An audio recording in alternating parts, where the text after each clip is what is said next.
All right, welcome back. This is Unit 1 on waves and oscillators, Part 4. I think we're up to video 6 now. We labeled video 4F, and we're talking about standing waves. So the first thing we're going to talk about is standing waves in air. All right. We said that in an air wave, you have regions of compression and regions of refraction. So compression is your high pressure, and refraction is your low pressure where the molecules are spread further apart. And we frequently draw these as being a wave oscillating upwards where we have refractions, and oscillating downwards where we have compressions. Okay, so here's our upward region, here's our downward region. So our refractions are down, our pressures. They must be in a pressure graph essentially. Okay. And when we have sound oscillating, let's say we have a tube. So maybe we're speaking down those long pipes we used in the lab a week or two ago where we're trying to capture sound things. It will continue down the tube until it reaches the end. And at the end, we have a discontinuity. This is kind of like having our ropes tied together, right? Part of it's going to reflect back and part of it's going to be transmitted onwards. And the energy that's transmitted out into the environment is with the part that you hear.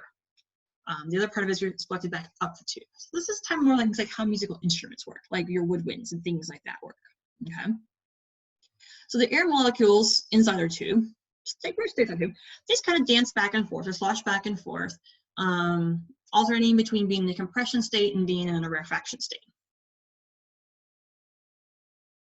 Okay, so we have some different kinds of tubes. You can imagine looking down a long piece of tube, kind of like what you'd use for a spy telescope.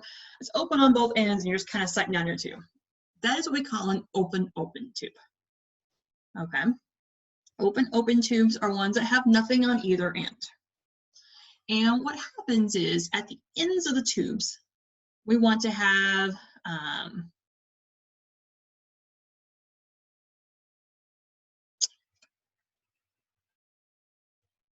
either a node or antinode. I'll talk about that in a second.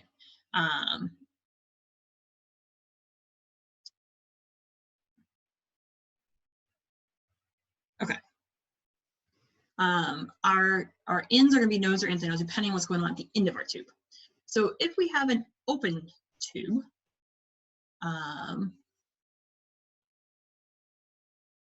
we want it to be able to go out into the atmosphere the best. And so we are going to have a node at the ends of open tubes. On the other end, we could have a tube that's closed on one end. So imagine putting a lid on the end of a long tube. Because it's a closed surface. And if we have a closed end, we're always going to have an antinode on that end if we have resonance set up in our tube. Okay, so we will have a node on open ends and an antinode on closed ends of the tube. Okay, so let's start with our open tubes. We have a pipe that's open on both ends. And so we're going to always have it end here with the nodes. And we can set up a variety of different modes. We can have a mode m equals 1, so our wavelength is twice the length of our tube. We can have m equals 2, m equals 3, all the way up to however many numbers we want to have, but we're always going to wind up in a situation where we have these nodes at the two open ends of our tubes. Now, let's talk about a closed system. Now, closed systems are really hard to create. There's not really good examples of closed systems, because if it's closed on both ends, you don't get any noise out of it, right? So closed are going to have an antinode at both ends, okay? So you're going to have your max amplitude at wherever your closed surface is. So if m equals 1, we're going to have half a wavelength, but it's going to be from max to max, from max value here, half a wavelength to a max value here. If m equals 2, we're going to have one full wavelength. M equals 3, we're going to have 1.5 wavelengths, and we have as many as we want. The other combination that we can have is our open-closed. So we are open on one end and closed on the other. which means we're going to get a node on the open end and an anti-node on the closed end. This produces the ability to have our shortest or our longest wavelength no longer be half a wavelength, but now will be a quarter wavelength. Okay, so your noise, your wavefront comes down and reflects back. So your maximum is here, so you end up with reflecting back to a node here. So essentially it allows us to double our wavelength without having to make our instrument twice as long. Okay, and same way we can have 1, 3, 5. Notice here, we only have the odd numbers. Okay, we can't have our even numbers.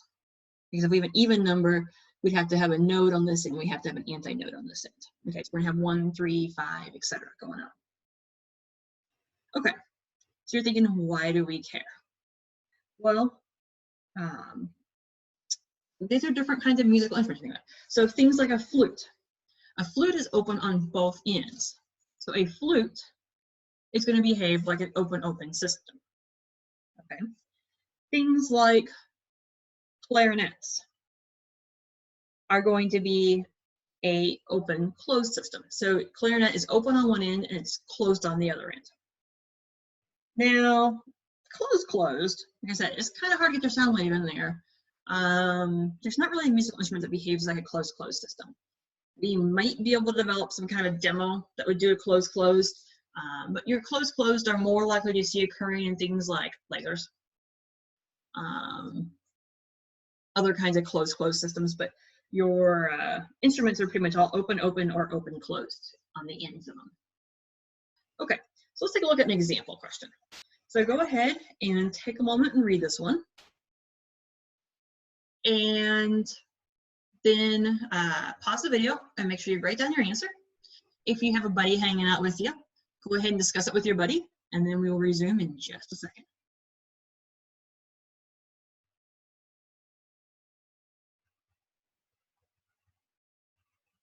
Okay, welcome back. So what is our value of M in this case? Okay, you said 3. 3 is correct. So if we have M equals 3, we have to have 3 bumps. But which graph has 3 bumps on it? 1, 2, 3. And we know when M equals 3 and it's open, we have to end in a node. So we end in a node, with 3 bumps. So this one's answer has to be A. Any questions on this one? If so, please direct it to the class chat, to the class discussion boards. Just list which question it came out of. It's helpful also to list the video that came out of. List the video and the question number, and we can talk about it as a group. Please talk to each other about them. Use the features that are built into this class. It's the only way we're going to make this work well. Okay, let's take a look at another question. Take a moment and read this one.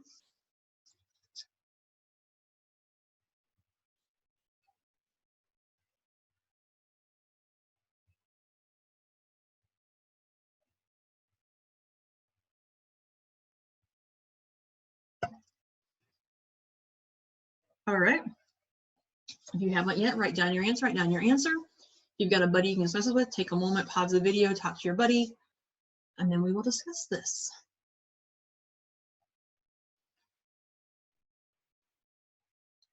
All right, welcome back again.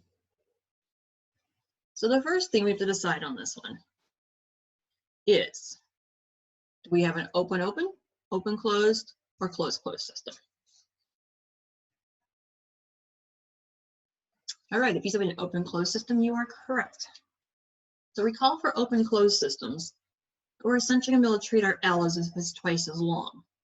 So that means we can either of us having half the number of M. So M is 3, so we should have 1.5 bumps. Or treat this as being 2L, and we have to have 3 bumps going down our 2L. So we know we're looking for a case where we're going to have 1.5, which means it's going to be either C or D.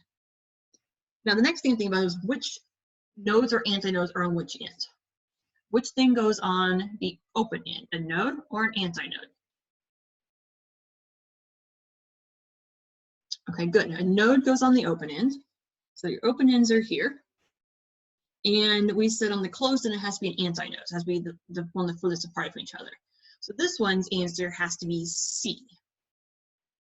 We have 1.5 bumps with the open, or with the antinode on the closed end and the node on our open end.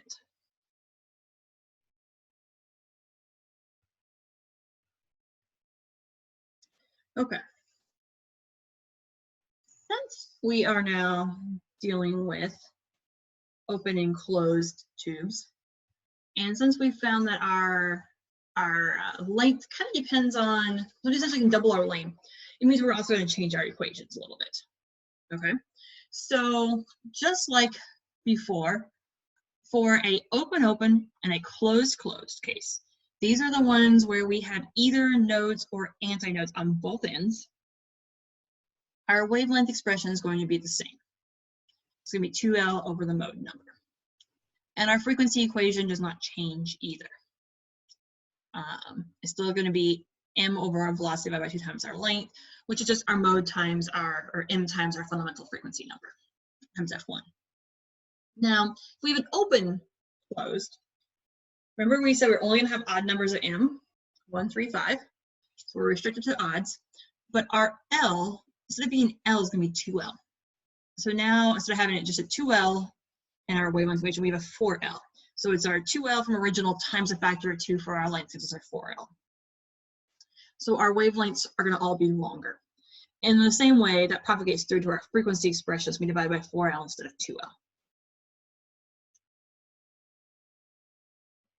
Okay. Take a moment and read this one. There can be more than one correct on this one. And while you're doing that, I'm going to switch this over and set up the camera. Take a moment, read your answer, and when you have your answers done, go ahead and write on your sheet of paper your answers. If you have a buddy with you, go ahead and discuss this with your buddy.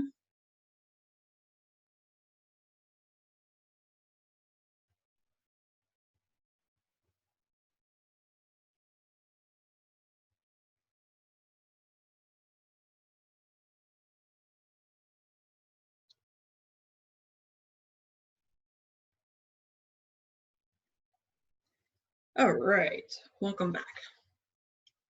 If you're not done thinking, go ahead and pause it again. Otherwise, let's start talking about this. So we are looking for things that will increase the frequency of our tube, or the lowest standing wave. So we know our frequency, F sub m, is equal to our mass times our velocity divided by 2L. And we know it's 2L, not 4L, because we have an open tube. Okay, so if we close one end of our tube, then we're going to go to the case of having F is equal, or F sub m is equal to mv over 4L. And this will make our frequency half as large, which means it's going to get smaller. So this one makes smaller. Now, choice B, replace the air in the tube with helium. What does replacing the air in the tube with helium do to it? What change is occurring? Why, when you breathe in helium from a helium balloon, does your voice get all squeaky? Right, because it makes the velocity higher. This one's going to increase velocity. If V gets bigger, then F has to get bigger. So B is a valid answer. Okay, reduce the length of the tube. Make L get smaller. If L gets smaller, it's going to be inversely proportional to F. So F has to get bigger. This is why usually your high-end instruments are going to have a shorter length. So your piccolo is shorter than your flute because you're going to have a higher frequency. Okay, So it is also C. And we increase the temperature. So if we increase the temperature, what does that do to the velocity? Increasing temperature makes the velocity get larger, correct? Our velocity is larger, then our frequency goes up. So that's going to also be D. This is why you have to read, if you have a large temperature change on your instruments, you have to retune your instruments because it does change the speed. It also, though, also changes your tension. If you have something like a string, that your length may change on your string, change your tension too. That's beside the point. We're talking most about just air. Changing the air temperature is going to change the velocity of it. All right, so what does this mean? This means our answer is B, C, and D. Okay, let's pause here and start a new video.